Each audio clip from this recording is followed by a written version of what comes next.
Hello, everyone. Welcome to another episode of the White Belt MMA podcast. And it's an absolute pleasure to have on the show again Johnny Munoz, the one fighter that gave his time to give me my first interview. So it's a pleasure having you back on, Johnny. So how you doing, my man? Awesome, man. It's always my pleasure to do interviews with everybody, regardless if it's a big platform, small platform. If I see the message, I'll do my best to get to it. So it's all about helping everybody grow in the sport. So, it's an honor to be back on here. Definitely, brother. And dude, ever since the last one we've talked, you got some pretty big news. So on April 24th, UFC 261, you're gonna be fighting against Jamey Simmons. So, how's training camp been, and when did they inform you about the fight, and from there? Yeah, man. So training camp's been very good. Feel really good, energetic. Just been training a lot these last few months after the last fight. Like, I'm always training. So, but now we're zoned into a fight camp. So I knew I was fighting April 24th, I believe, since February. Yeah. There was a couple other events I was supposed to be on, but they just never went through. So I think around mid-February, my manager, Jason House, told me that April 24th. So we're like, cool date. Didn't know much about it, who was on the card or where it was going to be. There was rumors that it was going to be in Singapore, but then that didn't go through. Then they moved it to Vegas at the Apex. So I was like, okay, cool. Vegas, that's cool. I love Vegas, fighting over there.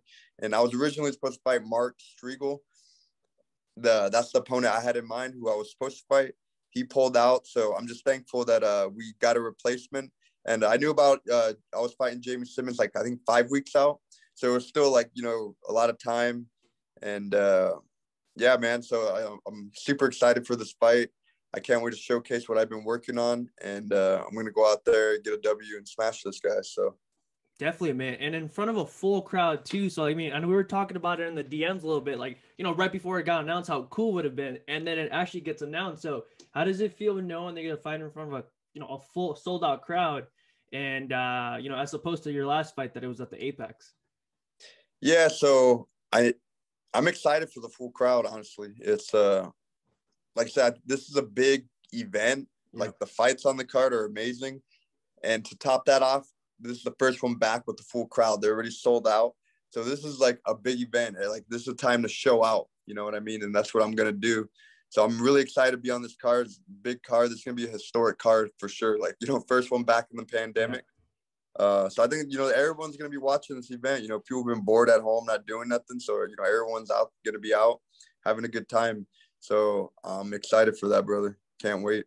Yeah. And it's crazy too. Cause I was trying to get some tickets for the event, but dude, it's sold out legitimately in 2 to 3 minutes. And then at that point, it's like, hey, dude, it's just nothing I can do. So yeah, man. So like you said, you've been training, and dude, you've been going all around. You've been going to Mexico, and then you've been going to Vegas. So, especially with I think going to Mexico, you've been training with Brandon Moreno. So how's that? How'd you guys getting in contact? Have you always been good friends with him, or has it just been recently that through mutual contact, probably at the UFC PI?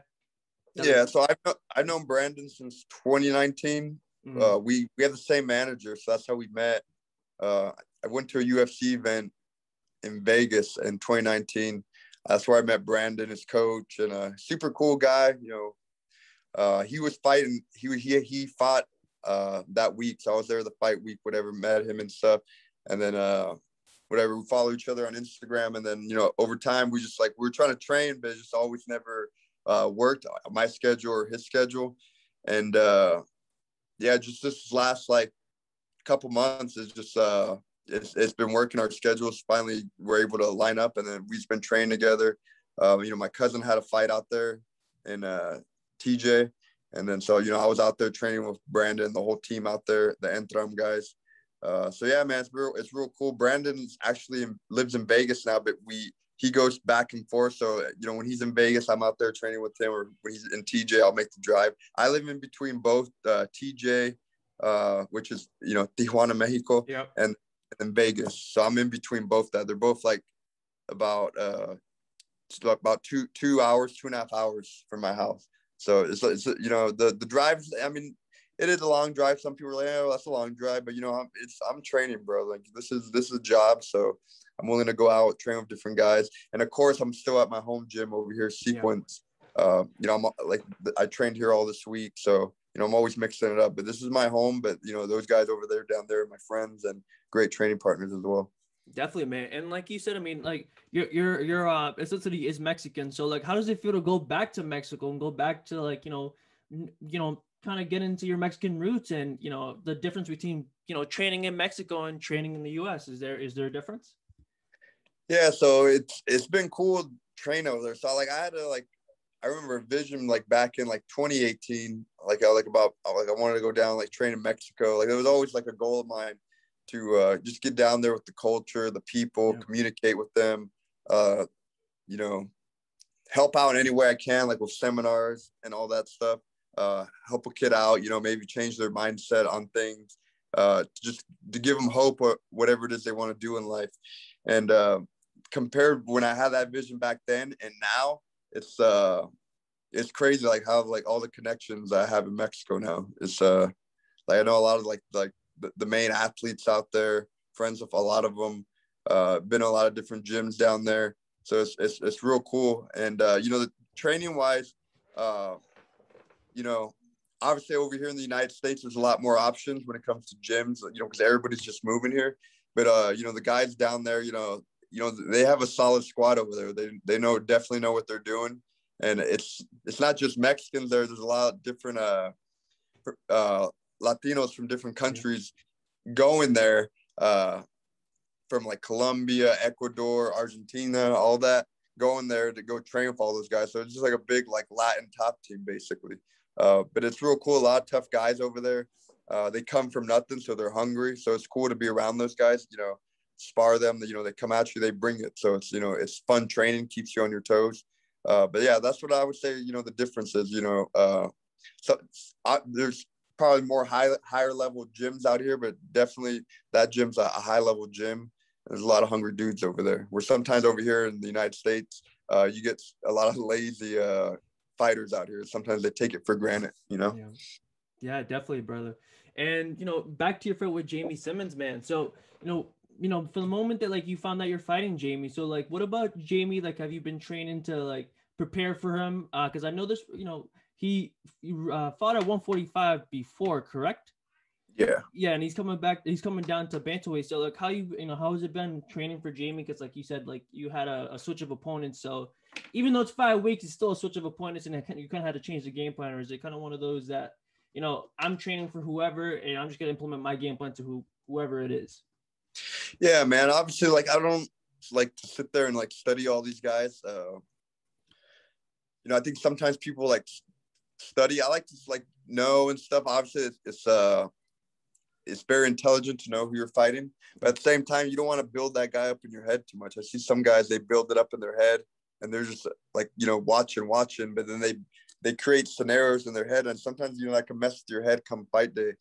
So, with me, I'm just focused. Like I know what he's going to bring to the table and I'm ready for it. But at the end of the day, I'm sharpening my tools so I can be the best possible Johnny Munoz come April 24th. And that's really what I'm going to show, mindset, speed, power, technique, everything. So I'm just toning my skills down, and then I'm going to showcase April 24th that what my skill set has reached now.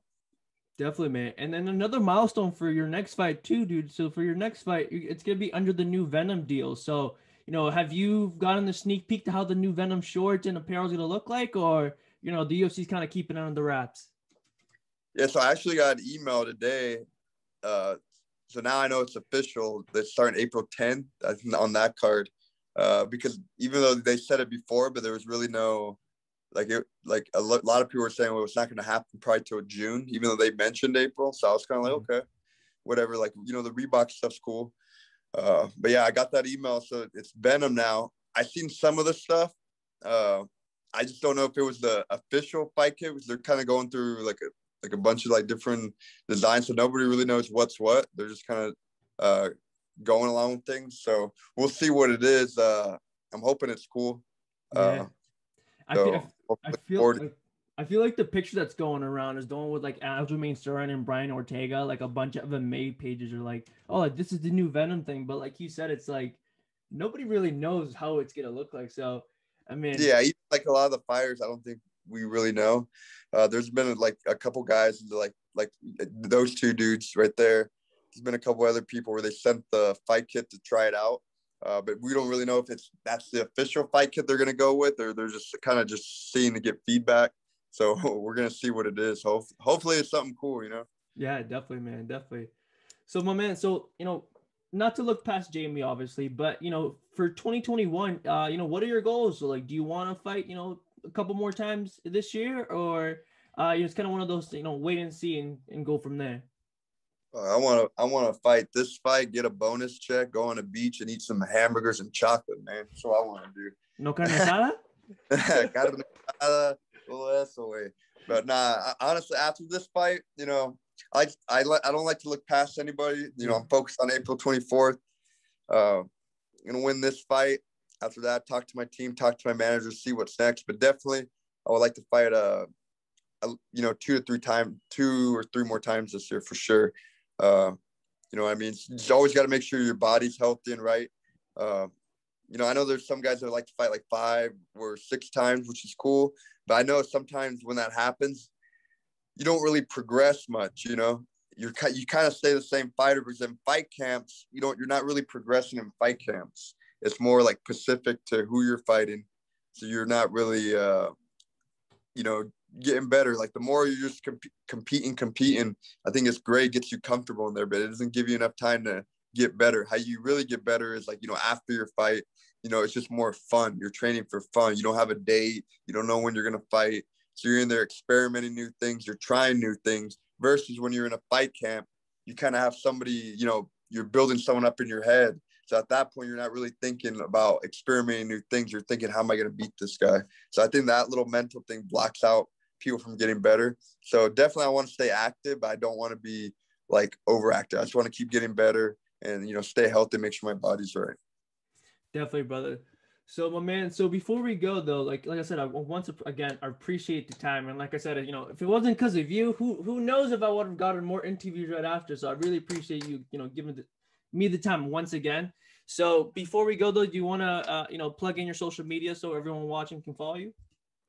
Yeah, you guys can follow me on Instagram, Twitter. I have a fan page on Facebook at Kid Kavimbo. Follow me there. I'm usually on Instagram more. Twitter, I'm on there too. Usually I just like retweet different things I see that or I find interesting. So you guys can follow me there. And I have a YouTube account, a page too. I posted some stuff on there, but I just need to, I don't know. I'm always training, so I don't have time to always be on there. But yeah, definitely check me out on those platforms.